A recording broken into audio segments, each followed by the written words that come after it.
Bien-aimés, et bienvenue à ce temps de rafraîchissement spirituel pendant lequel ton âme sera désaltérée et ton cœur reconforté avec la parole du Seigneur. En Michée chapitre 7, versets 18 à 20, il est écrit: « Quel Dieu est semblable à toi, qui pardonne l'iniquité, qui oublie les péchés du reste de son héritage. Il ne garde pas sa colère à toujours, car il prend plaisir à la miséricorde. » Le prophète Michée, ici, est fasciné et merveilleux par le Seigneur. Il est dans l'admiration pour le roi de gloire, pour le Seigneur d'Israël. Et qu'est-ce qu'il rend le Dieu de la Bible? Qu'est-ce qui rend le Seigneur de gloire si différent? Qu'est-ce qui est si merveilleux à son sujet? Et la réponse est ici, dans le verset 18 que nous avons lu. Quel Dieu est semblable à toi? Le prophète se pose la question, il s'interroge. Quel Dieu est pareil, est comparable à toi? Et pourquoi? Parce que la chose qui rend le Seigneur si différent, la chose qui rend le Seigneur si remarquable, la chose qui rend le Seigneur si unique, est la façon dont il traite le péché ou les péchés de son peuple, est la façon dont il traite nos péchés. Il dit ici que le Seigneur pardonne la faute. Il oublie la révolte. Au verset 19, il poursuit pour dire, il piétine nos fautes. Il jette au fond de la mer tous les péchés. Est-ce que tu as remarqué les versets que le prophète utilise ici? Le Seigneur pardonne nos iniquités. C'est ainsi qu'il traite nos péchés. Il enlève et il efface la culpabilité. Il supprime le jugement que nos fautes, nos péchés méritent. Il oublie la révolte, c'est-à-dire qu'il ne tient plus compte de nos péchés. Il ne tient plus compte de nos iniquités. Il ne tient plus compte, il ne considère plus nos fautes. D'ailleurs, il les piétine. Il dit qu'ils n'ont plus de valeur. Il ne les considère plus. C'est de la boue pour lui. Et il les jette au fond de la mer. Et cette image nous rappelle lorsque le Seigneur a jeté au fond de la mer Pharaon et son armée. Il les a exterminés. Pour dire que le Seigneur extermine nos péchés. Il ne les considère plus.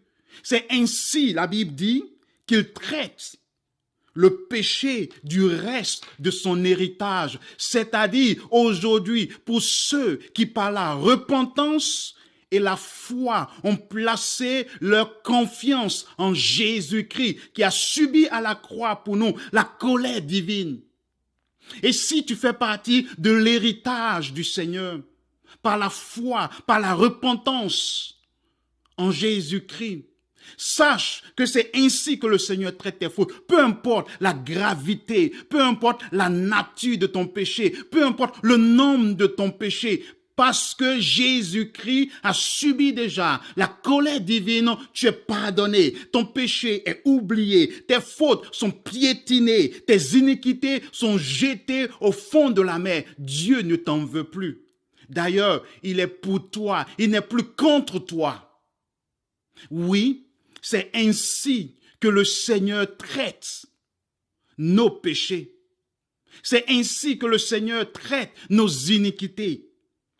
Et tu peux te poser la question, alors quoi? Je voudrais que tu te rassures ce matin, que tu ne laisses plus le démon, tu ne laisses plus l'accusateur des frères, le diable, te faire croire le contraire. Ne le laisse plus troubler ton cœur, enlever ta joie et ton espérance. Ne laisse plus ton cœur te culpabiliser.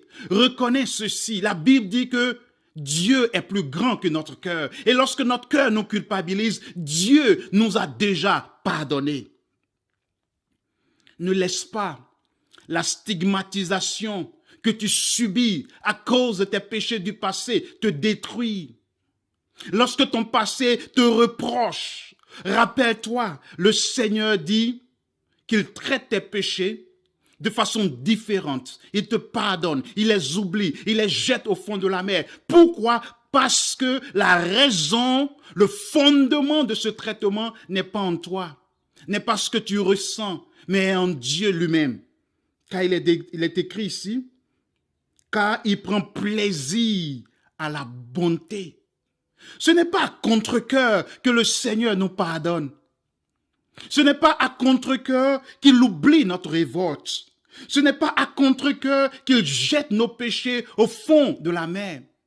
Mais le pardon a toujours fait partie de sa nature aimante. Lorsqu'il s'est révélé à Moïse en Exode chapitre 33 et 34, il a dit qu'il est un Dieu qui pardonne, qui fait miséricorde, qui exerce la bonté et la miséricorde. Tu sais quoi? Dieu trouve plaisir à te pardonner. Il trouve plaisir à pardonner, à te remettre tes fautes. C'est quelque chose qu'il aime faire. T'offrir son pardon.